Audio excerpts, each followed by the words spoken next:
बिस्मिल्लाहिर्रहमानिर्रहीम अस्सलाम वालेकुम दोस्तों, तुसीं देखदे पए लुडन पंजाब टीवी ते मैं तेरा मेज़बान मोहम्मद अहमद। सब तो पहले अपने चैनल लुडन पंजाब नूं करना है सबसक्राइब और बैल आइकन नूं करना है प्रेस ताकि मेरी आने वाली अच्छी और बेहतरीन वीडियो जनाब मेरे वीर वेखण। सब तो पहले जनाब वीरां वास्ते अज जनाब एक सोने की डली लैके आए हैं और इन्ने को मुल विच सोने की डली मेरा वीर पता नहीं हुण किंदे नसीब च हुंदी है और अल्लाह के फजलो करम नाल इंशाअल्लाह दुध जनाब दुध भी गहरा मईयां वाला और जनाब माशाअल्लाह दुध जनाब बंदे की अकल बंद कर दी वैड़ दुध करन लग्या वीरां नूं तसल्लियां करावांगे एक एक चीज़ दियां। ए जनाब वेखना वैड़ नूं माशाअल्लाह तसल्लियां करनियां ने, वैड़ दियां बरीकियां वेखनियां ने और वैड़ दा जनाब थणवाना वेखना माशाअल्लाह पूरे रोग रोग दा और घरेलू जनाब घर दी गां है माशाअल्लाह, कोई व्यापार दी नहीं कोई लैन देन दी नहीं, अगों पिछों नहीं आई जनाब, घर दी चोई पीती वैड़ है और जनाब बूरे वाले तो तकरीबन कोई 12-13 किलोमीटर ते 10 किलोमीटर ते लोकेशन ते खलोती वैड़ दी बरीकियां वेख लैनियां ने, वैड़ रंग वेख लेना माशाअल्लाह,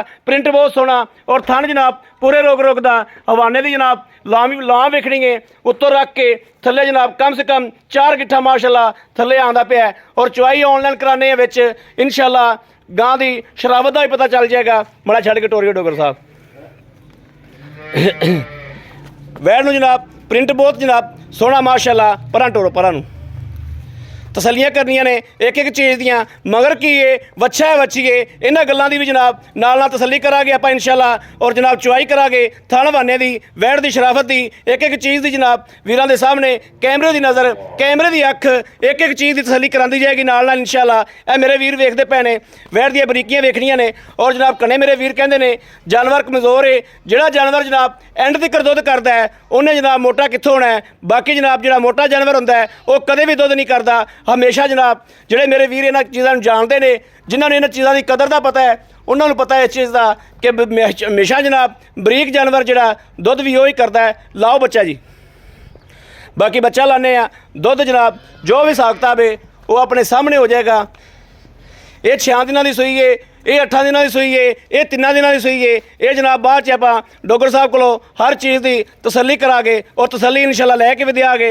वैड़ नूं कद माशाअल्लाह हाथी जिड्डा ए मेरे वीर वेखदे पए ने, हाथी जिड्डा कद है माशाअल्लाह और लाम जनाब 10 तो 11 फुट की माशाअल्लाह लाम है। ए मेरा वीर वेखना है कि जनाब डोगर साहब चोण वास्ते बैठे ने और गां की कच्छ विच आई जाते हैं। इन्हां गल्लां दी नाल नाल तसल्ली करनी है और नाल नाल वेखदा जाना है, कैमरे की अख तुहानूं तसल्ली करांदी जाएगी।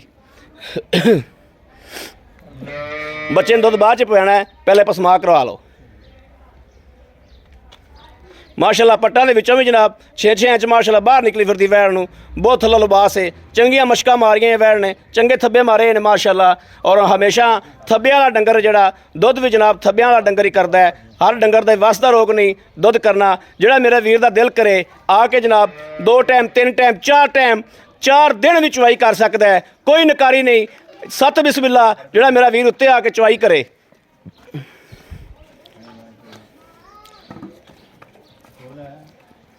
बाकी अल्लाह ते अल्लाह दे हबीब दे सदके इंशाअल्लाह कदे भी किसी वीर नूं डंगर कदे माड़ा नहीं दिता, कदे जनाब कोई नुक्स वाला डंगर नहीं दिता, तसल्लियां वाले डंगर और गारंटियां वाले डंगर लुडन पंजाब वीरां वास्ते। एक थान चैक करा के एक थान चैक करा पहले एक मिनट मैं उधर आना, ठीक है दूजा थान फड़ो सवार के तार मारना, चंगी तरह तार मार के चेक करा ना।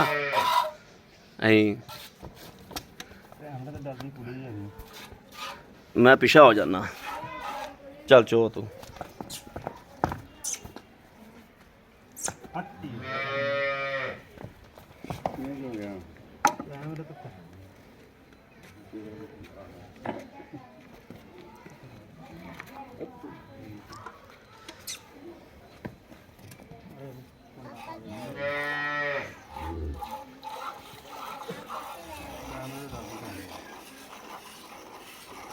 ਆਪਾਂ ਹੁਣ ਬੋਲਦੇ ਹੀ ਨਹੀਂ।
ठीक है।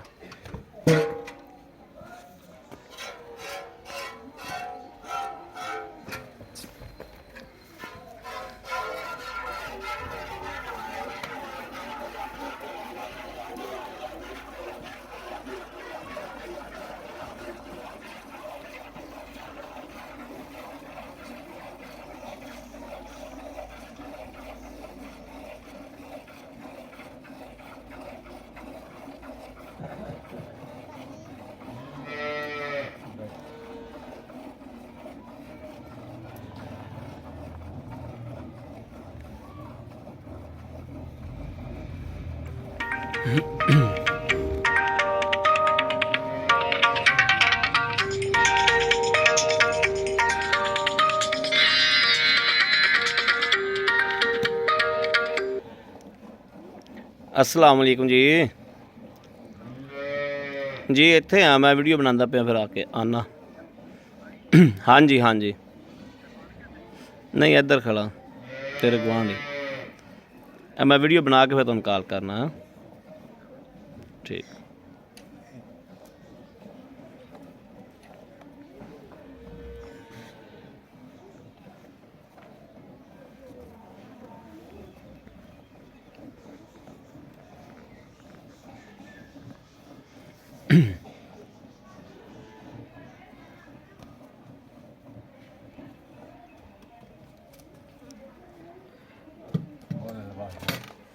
माशाल्लाह माशाल्लाह माशाल्लाह। डरदी है तेन देख के डॉक्टर आ गया, बंदा उपर आ गया जी। घरेलू वैड़ घर दे कोई बंदा मत्थे नहीं लग्या, और इस वजह तो वैड़ थोड़ा जिहा कोट करदी भी मेरे बोलन तो।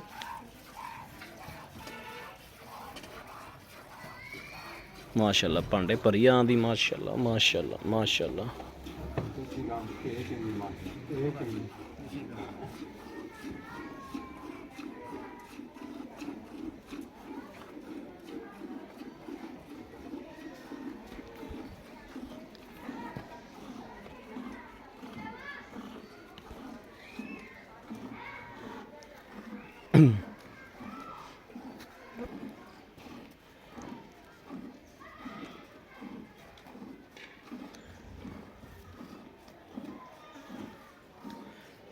बच्चे जोगा तो छड़ दी।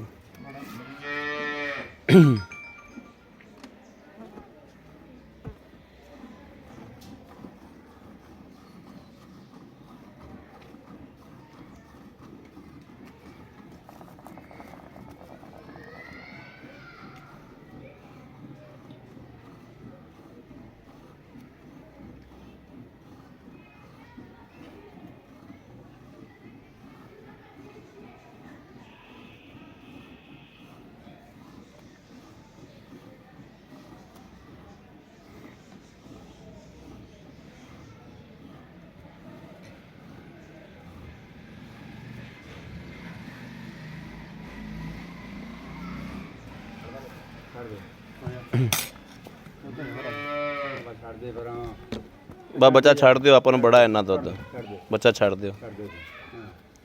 दो चक तूरा कर ला, दो दूरा कर ला सारा चक।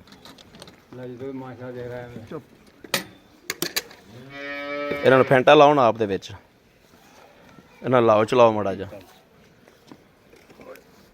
ये भाई मेरे घर दी वाड़ा बंदा ने कदे देखा ही नहीं। गड़वी मैंने फड़ा दे एक बारी, हाँ फैटा ला इन्हों तसलियां करानियां। माशाल्लाह दुध सफेद चिट्टा जनाब, मेरे वीर वेखते पे ने गहरा जनाब, जिमें मईयां दा दुध हुंदा है इस तरीके। और अल्लाह के हुक्म नाल इंशाअल्लाह मक्खन ते मलाई भी इनते वाधू आनी है, और जनाब खुली आनी इंशाअल्लाह, जिमें मंझां दे आंदी है इस तरीके आवेगी। ये नहीं भी जनाब गां दा दुध दे तो कोई शै नहीं आनी, ये गल कदी भी नहीं होवेगी इंशाअल्लाह।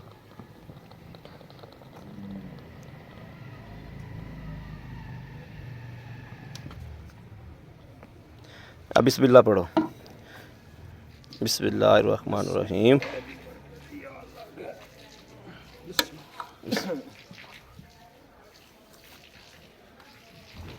एक दो तीन 4 5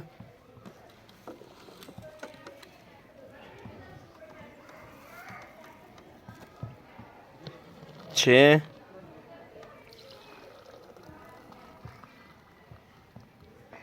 7 ਉਹ ਪਾ ਲਾ ਵਿੱਚ ਇੱਕ ਵਾਰੀ ਬਸ ਕਰ ਇੱਕ ਵਾਰੀ 7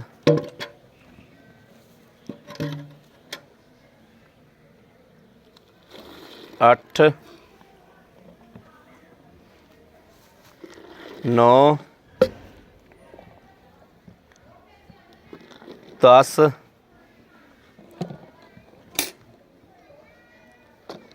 11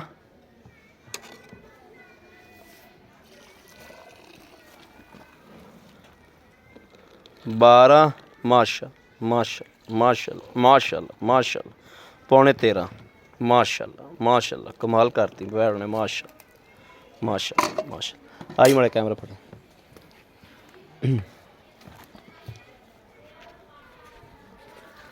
अस्सलाम वालेकुम जी ਵਾਲੇਕੁਮ ਸਲਾਮ ਜੀ जी डॉक्टर साहब इधर आओ माड़ा जा ਹਾਂਜੀ थोड़ा इम्तिहान लीजिए ਹਾਂਜੀ ਹਾਂਜੀ की हाल है भाई ਅੱਲਾ ਦਾ ਬੜਾ ठीक ठाक हो ਸ਼ੁਕਰ ਅਲਹਮਦੁਲਿਲਾ सब खैर है ਅੱਲਾ ਦਾ ਬੜਾ तबीयत सेहत बिल्कुल ठीक ਬੜਾ है ਕਰਮ ਰੱਬ ਦਾ ਸ਼ੁਕਰ अच्छा डॉक्टर साहब अपना नाम दसो पहले तो ਮੇਰਾ ਨਾਮ ਜੀ ਅਬਦੁਲ ਗਫਾਰ बड़ा नेड़े होया तू मुल्तान जा खलोता है ਅਬਦੁਲ ਗਫਾਰ ਜੀ अब्दुल गफार ਹਾਂਜੀ अच्छा भाई गफार ਹਾਂਜੀ ਇਹ ਵਹਿੜ ਦਾ ਆਪਾਂ ਦੁੱਧ ਮਾਸ਼ਾਅੱਲਾ ਚੋ ਲਿਆ ਚੋਲਿਆ ਜੀ ਪੌਣੇ 3 ਗੜਵੀਆਂ ਹੋਈਆਂ ਨੇ ਪੌਣੇ 13 ਗੜਵੀਆਂ ਹਾਂਜੀ ਪੌਣੇ 13 ਗੜਵੀਆਂ ਹੋਈਆਂ ਨੇ ਪੌਣੇ ਨੂੰ ਛੱਡ ਦਿਓ 12 ਰਹਿ ਗਿਆ 12 ਤੋਂ ਕਿਲੋ ਹੋਰ ਛੱਡ ਦਿਓ 11 ਰਹਿ ਗਿਆ ਠੀਕ ਹੈ ਜੀ ਪੌਣੇ 2 ਕਿਲੋ ਦੁੱਧ ਅਸੀਂ ਡਾ ਦਿੱਤਾ ਤੇਰਾ ਠੀਕ ਹੈ ਝੱਗ ਦਾ ਠੀਕ ਹੈ ਠੀਕ ਹੈ ਠੀਕ ਹੋ ਗਿਆ ਜੀ। ਮਗਰ ਰਹਿ ਗਿਆ 11 ਗੜਵੀਆਂ ਬਾਕੀ ਬੱਚੇ ਦਾ ਤਾਂ ਬਹੁਤ ਆ ਮਾਸ਼ਾਅੱਲਾ ਜੀ ਉਹ ਬਿਲਕੁਲ ਤੇਰੀ ਗੱਲ ਠੀਕ ਹੈ ਬਾਕੀ ਰਹਿ ਗਈਆਂ 11 ਗੜਵੀਆਂ 11 ਨੇ 11 ਦੇ ਹਿਸਾਬ ਨਾਲ ਬਣਦੀ ਏ 22 ਕਿਲੋ ਦੁੱਧ ਭਾਈ ਕਰੋ ਜੀ। 22 ਨਹੀਂ ਤੂੰ ਚੁਆ ਕੇ ਦੇਣਾ ਸਾਨੂੰ ਹਾਂਜੀ ਤੂੰ ਮੇਰੇ ਵੀਰ ਭਰਾ ਆਏ ਨੂੰ 18 ਕਿਲੋ ਦੁੱਧ ਚੁਆ ਦੇਗਾ ਭਾਜੀ 19 ਕਿਲੋ ਚਵਾਉਂ 19 ਕਿਲੋ ਚੁਆਓ ਤੂੰ 18 4 ਦਿਨ ਰਵੇ 5 ਦਿਨ ਰਵੇ ਜੀ ਜੀ ਠੀਕ ਹੋ ਗਿਆ ਰੋਟੀ ਪਾਣੀ ਹਰ ਸ਼ੈ ਹਰ ਮਿਲੇਗੀ ਸ਼ੈ ਮਿਲੇਗੀ ਅੱਲਾ ਦੀ ਮਿਹਰਬਾਨੀ ਨਾਲ ਪੱਕੀ ਗੱਲ ਅੱਲਾ ਹੈ ਦੀ ਮਿਹਰਬਾਨੀ ਨਾਲ ਜੀ ਜੀ ਠੀਕ ਹੋ ਗਿਆ 2 ਟਾਈਮ ਕੋ ਚੁਆਈ ਕਰੇ 3 ਟਾਈਮ ਕਰੇ 4 ਟਾਈਮ ਕਰੇ ਤੂੰ ਕਰਾ 4 ਦੇ ਦਿਨ ਵਿੱਚ ਹੋਵੇ ਜੀ ਕੋਈ ਮਸਲਾ ਨਹੀਂ ਤੇਰੀ ਘਰ ਦੀ ਤੇਰੀ ਵਪਾਰ ਦੀ ਮੇਰੀ ਨਹੀਂ ਘਰ ਦੀ ਵੈੜ ਆ ਜੀ ਤੁਹਾਨੂੰ ਬੰਦੇ ਨੂੰ ਦੇਖ ਕੇ ਗਾਂ ਸੁਣ ਲਾ ਗੱਲ ਉਹ ਤਾਂ ਕਰਦੀ ਹੈ ਬਾਕੀ ਗਾਂ ਬਰੀਕ ਹੈ ਚੋਣ ਤੋਂ 20 ਦਿਨ ਪਹਿਲਾਂ ਬੜੀ ਔਖੀ ਗਾਂ ਛੱਡੀ ਆ ਜੀ ਸੂਣ ਤੋਂ 20 ਦਿਨ ਪਹਿਲੇ ਸੂਣ ਤੋਂ ਜੀ ਸੂਣ ਤੋਂ 20 ਦਿਨ ਪਹਿਲੇ ਛੱਡੀ ਦੁੱਧ ਬੜੀ ਔਖੀ ਛੱਡੀ ਆ ਜੀ ਬੜੀ ਔਖੀ ਯਾਨੀ ਕਿ ਦੁੱਧ ਐਂਡ ਤੱਕ ਕਰਦੀ ਐਂਡ ਹੈ ਤੱਕ ਦਿੰਦੀ ਆ ਜੀ ਹੁਣ ਇਹਨੂੰ ਸੂਈ ਨੂੰ ਕਿੰਨੇ ਦਿਨ ਹੋਏ ਨੇ ਹੁਣ ਇਹਨੂੰ 6ਵਾਂ ਦਿਨ ਹੈ ਸੂਈ ਨੂੰ ਜੀ ਅੱਜ ਹੁਣ 6ਵਾਂ ਦਿਹਾੜਾ ਸੂਈ ਨੂੰ ਹੈ ਹਾਂਜੀ ਮਗਰ ਕੀ ਏ ਮਗਰ ਬੱਚਾ ਜੀ ਮਗਰ ਬੱਚਾ ਬੱਚਾ ਹੈ ਜੀ। ਗੱਲਾਂ ਮੇਰਾ ਵੀਰ ਤੇਰਾ ਡੰਗਰ ਹੈ ਸੋਨੇ ਦੀ ਡਲੀ ਬਿਲਕੁਲ ਜੀ ਤੇਰਾ ਡੰਗਰ ਇੱਥੇ ਵੀ ਚੰਗਾ ਵਿਕ ਜਾਏਗਾ ਵੀਡੀਓ ਨਾਲੋਂ ਵੀ ਮੇਰਾ ਕਹਿਣ ਦਾ ਮਕਸਦ ਹੈ ਇੱਥੇ ਵੀ ਤੇਰਾ ਚੰਗਾ ਵਿਕ ਅੱਲਾ ਜਾਏਗਾ ਦੀ ਮਿਹਰਬਾਨੀ ਨਾਲ ਕਿਉਂਕਿ ਇਨਸ਼ਾ ਅੱਲਾ ਸੋਨੇ ਦੀ ਡਲੀ ਜਿੱਥੇ ਵੀ ਪਈ ਹੋਵੇ ਭਾਵੇਂ ਉਹਨੂੰ ਰੂੜੀ ਦੇ ਥੱਲੇ ਦੱਬ ਦਿਓ ਨਾ ਹਾਂਜੀ। ਉਹ ਤਾਂ ਵੀ ਲੱਭ ਜਾਂਦੀ ਏ ਹੀਰਾ ਹੀਰਾ ਹੀ ਹੁੰਦਾ ਹੈ। ਬਿਲਕੁਲ ਤੇਰੇ ਇੱਥੇ ਵੀ ਚੰਗੇ ਰੁਪਈਏ ਨਾਲ ਵਿਕ ਜਾਏਗੀ ਤੇ ਗੱਲਾਂ ਸਾਫ਼ ਜੀਆਂ ਸਾਡੇ ਨਾਲ ਕਰੀ ਇਹ ਤੈਨੂੰ ਵਾਸਤਾ ਹੀ ਠੀਕ ਹੈ ਠੀਕ ਹੈ ਜੀ ਆਪਾਂ 18 ਕਿਲੋ ਦੁੱਧ ਬੰਦੇ ਨੂੰ ਚੁਆ ਕੇ ਦੇਣਾ ਹੈ ਬਿਲਕੁਲ ਜਵਾਉਂਗੇ ਜੀ ਵਾਦੀ ਠੀਕ ਜਵਾਉਂਗੇ ਹੈ ਇਨਸ਼ਾ ਅੱਲਾ ਸੂਈ ਨੂੰ ਕਿੰਨਾ 6ਵਾਂ ਦਿਨ ਦੱਸਿਆ ਜੀ 6ਵਾਂ ਦਿਨ ਆ ਸੂਈ ਨੇ ਅੱਜ 6ਵਾਂ ਦਿਨ ਸੂਈ ਨੂੰ ਮਗਰ ਬੱਚਾ ਹੈ ਮਗਰ ਬੱਚਾ ਜੀ ਐਂਡ ਤਿੱਕਰ ਮਿਲਦੀ ਰਹੀ ਐਂਡ ਤੱਕ ਜੀ ਇਹ ਗੱਲਾਂ ਹੀ- ਬਿਲਕੁਲ 20 ਥਣ- ਦਿਨ ਪਹਿਲਾਂ ਸੂਣ ਤੋਂ 20 ਦਿਨ ਪਹਿਲਾਂ ਬੜੀ ਔਖੀ ਛੱਡੀ ਹੈ ਜੀ ਇਹ ਆਪ 20 ਦਿਨ ਪਹਿਲੇ ਬੜੀ ਔਖੀ ਛੱਡੀ ਹਾਂਜੀ। ਤੇਰੀ ਘਰ ਦੀ ਚੋਈ ਪੀਤੀ ਹੋਈ ਬਿਲਕੁਲ ਮੇਰੀ ਹੈ ਘਰ ਹੁਣ ਸੂਆ ਕਿੰਨਾ ਸੂਈ ਇਹ ਹੈ ਦੂਸਰਾ ਸੂਆ ਸੂਈ ਭਾਈ ਦੂਸਰਾ ਸੂਆ ਸੂਈ ਹੈ ਹਾਂਜੀ। ਠੀਕ ਹੈ ਇਹਦੇ ਕੋਈ ਨੁਕਸ ਕੋਈ ਐਬ ਕੋਈ ਨੁਕਸ ਨਹੀਂ ਫਿਲਹਾਲ ਐਨ ਬਿਲਕੁਲ 16 ਨੇ ਆ ਜੀ ਚਵਾਈ ਤੁਸੀਂ ਦੇਖ ਲਈ ਟੋਰ ਫੇਰ ਕੇ ਦੇਖ ਲਈ ਵੇਖ ਲਈ ਕੱਲ ਨੂੰ ਵੀ ਕੋਈ ਨੁਕਸ ਅੱਲਾਹ ਤਾਲਾ ਮਿਹਰਬਾਨੀ ਕਰ ਅੱਲਾਹ ਤਾਲਾ ਖੈਰ ਕਰੇ 10 ਦਿਨ ਤੱਕ ਵੀ ਮੈਂ ਵੀ ਫੇਰ ਵੀ ਇਹਦਾ ਚਾਲੂ ਆ ਜੀ ਜੀ ਠੀਕ ਹੋ ਗਿਆ ਬੜੀ ਮਿਹਰਬਾਨੀ ਜਨਾਬ ਬੜੀ ਮਿਹਰਬਾਨੀ ਡਾਕਟਰ ਸਾਹਿਬ ਹਾਂਜੀ। ਬੜੀ ਮਿਹਰਬਾਨੀ ਤੁਹਾਡੀ ਹਾਂਜੀ। ਅੱਛਾ ਆਪਾਂ ਰੇਟ ਉਹ ਕਰਨਾ ਹੈ ਤੂੰ ਨਾ ਤਾਂ ਇਹਦੇ ਵਿੱਚ ਮੁਨਾਫਾ ਲੈਣਾ ਵੀ ਤੇਰੀ ਵਪਾਰ ਦੀ ਏ ਤੇ ਨਾ ਤੈਨੂੰ ਦੋ ਨੇ ਘੱਟ ਵੀ ਦੇਣੀ ਪਵੇ ਨਾ ਸਾਡੇ ਨਾਲ ਰੇਟ ਤੇਰੇ ਨਾਲ ਅੱਗੇ ਆਇਆ ਵੀ ਇਹ ਸਿਰਖ ਪਾਇਆ ਵੀ ਜੇ ਰੇਟ ਮੁਨਾਸਬ ਕਰੇਗਾ ਤੇਰਾ ਡੰਗਰ ਲੱਗਦੇ ਹੀ ਅਗਲੇ ਘਰ ਚਲਾ ਭਾਈ ਜਾਏਗਾ ਅਹਿਮਦ ਤੂੰ ਦੱਸਿਆ ਲੋਕਾਂ ਨਾਲ ਮੈਂ ਜਿੰਨਾ ਮੁੱਲ ਮੰਗਦਾ ਸੀਗਾ ਤੂੰ ਤਾਂ ਉਹਨਾਂ ਦੀ ਗਾਂ ਕਰਨਾ ਵੀ ਇਹ ਲੋਕਾਂ ਦਾ ਬਹੁਤ ਘੱਟ ਮੰਗੀ ਖੜਾ ਵਾ ਯਾਰ ਹੈਂ। ਸਾਡਾ ਅਸੂਲ ਹੁੰਦਾ ਹੈ ਸਾਡੇ ਵੀਰ ਭਰਾ ਸਾਨੂੰ ਬਾਹਰ ਬੈਠੇ ਵੇਖਦੇ ਨੇ ਔਰ ਸਾਡੇ ਤੇ ਇਤਮਾਦ ਕਰਦੇ ਨੇ ਉਹਨਾਂ ਨੂੰ ਸਲਾਮ ਕਰਨੇ ਆ ਜਿਹੜੇ ਬਾਹਰ ਬਹਿ ਕੇ ਸਾਨੂੰ ਪੈਸਾ ਪਵਾਉਂਦੇ ਨੇ ਬਿਲਕੁਲ ਜੀ ਅੱਜ ਭਰਾ ਨੂੰ ਭਰਾ 10 ਰੁਪਏ ਨਹੀਂ ਘੱਲਦਾ ਨਹੀਂ ਕਰਦਾ ਜੀ ਠੀਕ ਹੈ ਇਹ ਉਹਨਾਂ ਦੀ ਮਿਹਰਬਾਨੀ ਹੈ ਔਰ ਉਹਨਾਂ ਦੀ ਜਨਾਬ ਹਿੰਮਤ ਨੂੰ ਦਾਤ ਦਿੰਨੇ ਆ ਕਿ ਜਨਾਬ ਉਹ ਬਾਹਰ ਬਹਿ ਕੇ ਸਾਨੂੰ 10-10 ਲੱਖ ਰੁਪਇਆ ਭੇਜਦੇ ਨੇ ਬਿਲਕੁਲ ਜੀ। ਤੇ ਉਹਨਾਂ ਵਾਸਤੇ ਤੁਹਾਡੇ ਅਸੀਂ ਦਿਮਾਗ ਤੇ ਭੇਜੇ ਤੁਸੀਂ ਤਾਂ ਜੀ ਮੇਰੇ ਸੋਨਾ ਗੱਲ ਅਗਲੇ ਦਾ ਗੱਲ ਘੋਟਦੇ ਆ, ਅਗਲੇ ਦਾ ਫਾਇਦਾ ਸਾਡਾ ਗੱਲ ਘੋਟ ਕੇ ਅਗਲੇ ਦਾ ਫਾਇਦਾ ਕਰਦੇ ਆ ਜੀ। ਜੀ ਗੱਲ ਅਸੀਂ ਕਿਸੇ ਦਾ ਵੀ ਨਹੀਂ ਤੋੜਦੇ ਹਾਂਜੀ, ਹਾਂਜੀ। ਗੱਲ ਇਹ ਅੱਲਾ ਜਾਣਦਾ ਹੈ ਹਾਂਜੀ ਕਿ ਅੱਲਾ ਪਾਕ ਨੇ ਤਰਾਜ਼ੂ ਬਣਾਇਆ ਨਾ ਤੇ ਬਿਲਕੁਲ। ਜਾਨਵਰ ਨਾ ਲੈਣਾ ਇਹਦਾ ਨੁਕਸਾਨ ਕਰੀਏ ਤੇ ਨਾ ਦੇਣਾ ਇਹਦਾ ਨੁਕਸਾਨ ਕਰੀਏ ਬਿਲਕੁਲ। ਬਿਲਕੁਲ ਹੱਕ ਅੱਲਾ ਦੀ ਗੱਲ ਕਰੀ ਦੀ ਏ ਔਰ ਤਰਾਜ਼ੂ 'ਚ ਜਾਨਵਰ ਤੋਲੀਦਾ ਬਿਲਕੁਲ ਜੀ। ਠੀਕ ਹੈ ਨਾ ਬਿਲਕੁਲ। ਮੇਰਾ ਵੀਰ ਤੈਨੂੰ ਆਏ ਨਾ ਸਿਰ ਖਪਾਇਆ ਹੈ। ਬਿਲਕੁਲ ਜਿੱਥੋਂ ਰੁਪਈਆ ਵੀ ਘੱਟ ਨਹੀਂ ਦੇਣੀ ਮੁਨਾਸਬ ਜਾਂ ਮੁੱਲ ਕਰਦੇ ਵੀ ਆ ਪੈਸੇ ਲੈਣੇ ਨੇ। ਲੋਕਾਂ ਕੋਲੋਂ ਭਾਅ ਮੈਂ ਕਰਦਾ 2,25,000 ਦਾ ਮੁੱਲ। ਜੀ ਠੀਕ ਹੋ ਗਿਆ ਤੁਸੀਂ ਮੇਰੇ ਨਾਲ ਮੱਥਾ ਖਪਾਇਆ ਭਾਜੀ, ਤੁਹਾਡੇ ਵਾਸਤੇ 2,15,000 ਦੀ 10,000 ਤੁਹਾਨੂੰ ਛੱਡ ਦਿੱਤਾ ਜੀ। 10,000 ਛੱਡਤਾ 2 ਲੱਖ ਤੇ 15,000 ਦੀ ਹਾਂਜੀ 2 ਲੱਖ ਤੇ 15,000 ਚ ਕੋਈ ਥੋੜੀ ਕਣੀ ਸਾਡੇ ਨਾਲ ਪਿਆਰ ਮੁਹੱਬਤ ਹੋ ਜਾਏਗੀ। ਪਿਆਰ ਮੁਹੱਬਤ ਭਾਜੀ ਤੁਹਾਨੂੰ ਆਏ ਨੇ ਚਾਹ ਪਾਣੀ ਪਿਆਵਾਂਗੇ। ਬਾਕੀ ਜੇ ਭਰਾ ਚਾਹ ਪਾਣੀ ਦਾ- ਜਿਹੜੀ ਚਾਹ ਗੱਲ ਪਾਣੀ ਜਾਇਜ਼ ਦਾ ਕਹੋ ਨਾ, ਜਿਹੜੀ ਗੱਲ ਜਾਇਜ਼ ਕਹੇਗਾ ਉਹ ਤੇਰੀ ਮੈਂ ਜ਼ਰੂਰ ਮੰਨੂਗਾ। ਗੱਲ ਸੁਣੇ ਨਾ ਹਾਂਜੀ। ਚਾਹ ਪਾਣੀ ਦਾ ਅਸੀਂ 13 ਕਿਲੋ ਦੁੱਧ ਚੋਇਆ ਸਾਡੇ ਕੋਲੇ ਪਾਈਆ ਚਾਹ ਜੋਗਾ ਵੀ ਕੋਈ ਨਹੀਂ ਮੈਂ ਸਾਡੇ ਕਿਹਾ ਵਾਸਤੇ। ਭਾਜੀ ਤੁਹਾਡੀ ਦੀਦ ਹਾਂ, ਕਰਾਂਗੇ ਚਾਹ ਤਾਂ ਅਸੀਂ ਵੈਸੇ ਪੀ ਲਾਂਗੇ ਤੇਰੇ ਕੋਲ। ਭਾਜੀ ਤੁਹਾਡੀ ਬਿਲਕੁਲ ਤੇਰਾ ਸ਼ਰਮ ਆ ਕਰਾਂਗੇ ਜੀ ਠੀਕ ਹੋ ਗਿਆ 2,15,000 ਰੁਪਇਆ ਹਾਂਜੀ। 2,15,000 ਚ ਮੇਰੇ ਕਿਸੇ ਵੀਰ ਭਰਾ ਨੂੰ ਪਸੰਦ ਆਈ ਅਸੀਂ ਤੇਰੇ ਨਾਲ ਲੜ ਤੇ ਝਗੜ ਕੇ ਦਾਅਵੇ ਨਾਲ ਵੀ ਤੇਰੇ ਕੋਲ ਅਸੀਂ ਪੈਸੇ ਖੋਣੇ ਥੋੜੇ ਬਹੁਤੇ ਥੋੜੇ ਬਹੁਤੇ ਤੇਰੀ ਸ਼ਰਮ ਕਰਾਂਗੇ ਭਾਜੀ। ਜੀ ਕਰੋਗੇ ਨਾ ਬਿਲਕੁਲ। ਬੜੀ ਮਿਹਰਬਾਨੀ ਜਨਾਬ ਬੜੀ ਮਿਹਰਬਾਨੀ ਡੋਗਰ ਸਾਹਿਬ। ਬਿਲਕੁਲ ਤੇਰੀ ਸ਼ਰਮ ਕਰਾਂਗੇ। ਲਓ ਜੀ ਮੇਰੇ ਵੀਰ ਵੇਖਦੇ ਭੈਣੇ ਕਿ ਜਾਨਵਰ ਨੂੰ ਵੇਖਿਆ ਹੈ, ਤਸੱਲੀ ਕੀਤੀ ਹੈ। ਜਾਨਵਰ ਜਿਹੜੀ ਲੱਤ ਚੱਕੀ ਹੈ ਜਾਨਵਰ 'ਚ ਕੋਈ ਨੁਕਸ ਕੋਈ ਐਬ ਹੋਵੇ ਉਹਦਾ ਜ਼ਿੰਮੇਦਾਰ ਡੋਗਰ ਵੀ ਹੈ ਤੇ ਮੈਂ ਵੀ ਆ। ਕੋਈ ਮਸਲਾ ਮਸੈਲ ਨਹੀਂ ਹੈਗਾ। ਸਿਰਫ ਮਸਲਾ ਇਸ ਚੀਜ਼ ਦਾ ਹੈ ਕਿ ਮੇਰੇ ਬੋਲਣ ਤੋਂ ਗਾਂ ਘਰ ਦੇ ਵਿੱਚ ਖਲੀਏ ਬਗਾਨਾ ਬੰਦਾ ਇੱਥੇ ਨਹੀਂ ਆਂਦਾ। ਮੇਰੇ ਬੋਲਣ ਦੀ ਵਜ੍ਹਾ ਤੋਂ ਗਾਂ ਥੋੜਾ ਜਿਹਾ ਇਹ ਮੇਰੇ ਵੀਰਾਂ ਨੂੰ ਪਤਾ ਹੈ ਕਿ ਗੋਕਾ ਇਸ ਚੀਜ਼ ਤੇ ਮਹਿਸੂਸ ਕਰਦਾ ਹੈ। ਬਾਜ਼ ਗੋਕਾ ਹੁੰਦਾ ਨਹੀਂ ਕਰਦਾ, ਬਾਜ਼ ਗੋਕਾ ਕਰਦਾ ਹੈ। ਬਾਕੀ ਘਰੇਲੂ ਵੈੜ ਹੈ ਕੋਈ ਮਸਲਾ ਮਸੈਲ ਕੋਈ ਟੈਨਸ਼ਨ ਨਹੀਂ ਹੈਗੀ ਇਹਦੀ। ਕਿਸੇ ਵੀਰ ਭਰਾ ਨੇ ਗਰੰਟੀ ਵਾਲੀ ਵੈੜ ਹੈ ਤਸੱਲੀ ਵਾਲੀ। ਕਿਸੇ ਵੀਰ ਭਰਾ ਨੇ ਦੁੱਧ ਪੀਣਾ ਵਾਸਤੇ ਲੈਣੀ ਹੈ ਜੇ ਅਗਰ ਦੁੱਧ ਲੈਣਾ ਹੈ ਤੇ ਵੈੜ ਖਰੀ ਏ ਸੋਨੇ ਦੀ ਡਲੀ ਏ। ਅੱਲਾ ਦੇ ਹੁਕਮ ਨਾਲ ਮੇਰਾ ਵੀਰ ਜਿਹੜਾ ਲਵੇਗਾ ਇਨਸ਼ਾਅੱਲਾ ਮੇਰੇ ਮਦੀਨੇ ਵਾਲੇ ਸਦਕੇ ਉਹ ਦੁਆ ਵੀ ਕਰੇਗਾ ਔਰ ਮੇਰੇ ਬੱਚਿਆਂ ਨੂੰ ਵੀ ਦੁਆ ਦੇਗਾ। ਕਿਸੇ ਵੀ ਵੀਰ ਭਰਾ ਨੂੰ ਪਸੰਦ ਹੋਵੇ ਜਿਹਦਾ ਲੂ ਖੁਸ਼ ਹੋਵੇ ਉਹ ਰਾਬਤਾ ਕਰੇ 0310 6197 652। ਨੰਬਰ ਇਸ ਵਾਸਤੇ ਬਦਲਿਆ ਕਿ ਜਨਾਬ ਉਸ ਨੰਬਰ ਦੀ WhatsApp ਬੰਦ ਹੈ ਇੱਕ ਵਾਰੀ 1-2 ਦਿਨ ਉਹ ਹੈਂਗ ਹੋਈ ਪਈ ਏ। ਇਸ ਵਜ੍ਹਾ ਤੋਂ 0310 6197 652 ਇਹਦੀ WhatsApp ਚੱਲਦੀ ਪਈ ਏ। ਇਸ ਨੰਬਰ ਤੇ ਮੇਰੇ ਵੀਰ ਰਾਬਤਾ ਕਰਨ ਔਰ ਜਨਾਬ ਇਨਸ਼ਾਅੱਲਾ ਭਾਈ ਅਹਿਮਦ ਡੋਗਰ ਨਾਲ ਲੜ ਕੇ ਝਗੜ ਕੇ ਵੀ ਗਾਂ ਲੈ ਕੇ ਦੇਗਾ ਇਨਸ਼ਾਅੱਲਾ ਅੱਲਾ ਦੇ ਫਜ਼ਲ ਨਾਲ ਇਨਸ਼ਾਅੱਲਾ। ਬਾਕੀ ਜਨਾਬ ਉਮੀਦ ਕਰਾਂਗੇ ਸਾਡੀ ਅੱਜ ਵਾਲੀ ਵੀਡੀਓ ਮੇਰੇ ਵੀਰਾਂ ਨੂੰ ਪਸੰਦ ਆਏਗੀ। ਪਸੰਦ ਆਏ ਕਮੈਂਟ ਲਾਈਕ ਸ਼ੇਅਰ ਆਪਣੇ ਵੀਰ ਨੂੰ ਜ਼ਰੂਰ ਕਰਦਾ ਰਹਿਣਾ ਤਾਂ ਕਿ ਤੁਹਾਡਾ ਵੀਰ ਤੁਹਾਡੇ ਵਾਸਤੇ ਬਾਹਰ ਫਿਰ ਕੇ ਅੱਛੇ ਤੋਂ ਅੱਛਾ ਜਾਨਵਰ ਲੈ ਕੇ ਹਾਜ਼ਰ ਹੁੰਦਾ ਰਹੇ। ਬਾਕੀ ਇਸ ਵੀਡੀਓ ਤੋਂ ਆਪਣੇ ਵੀਰ ਅਹਿਮਦ ਦੀ ਇਜਾਜ਼ਤ। ਅੱਲਾ ਨਿਗਹਿਬਾਨ। ਪਾਕਿਸਤਾਨ ਜ਼ਿੰਦਾਬਾਦ।